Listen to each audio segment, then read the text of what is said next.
Hey, this is John Carlos, and I'm here with a look at the Sherlock Funko Pop of Dr. John Watson.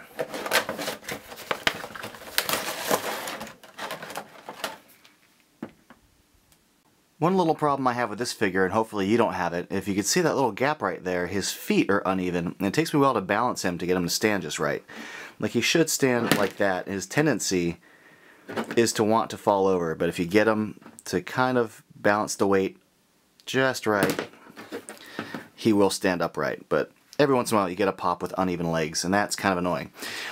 Now, moving on from that bit of complaining, the actual figure itself is kind of boring as far as the pose goes, but then again, like, there's not a lot you can do with Watson aside from like getting the kind of face and outfit right. He doesn't have a cool violin or skull or anything to hold. But you know what? His coat looks good.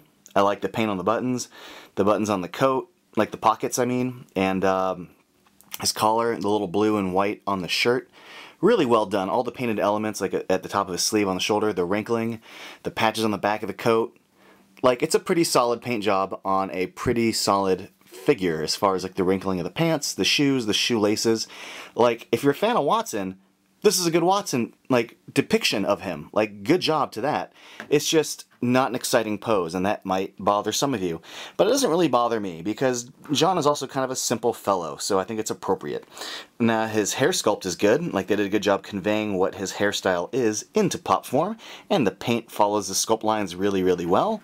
His eyebrows look good. His eyeballs are well painted. All in all, solid figure. I mean, I complain about him having trouble standing, which I'm dealing with now, but despite that, and despite the simplicity of the pose, it's a very likable pop, if you like Watson, which I do. I think the show Sherlock is awesome. I think the depiction of Watson on it is great. Like, he's like one of the best things about the show, and Martin Freeman's just awesome in general. I'm going to use the word awesome a lot, but screw it. Sherlock and Watson is awesome, and this is a cool pop. Thanks for watching.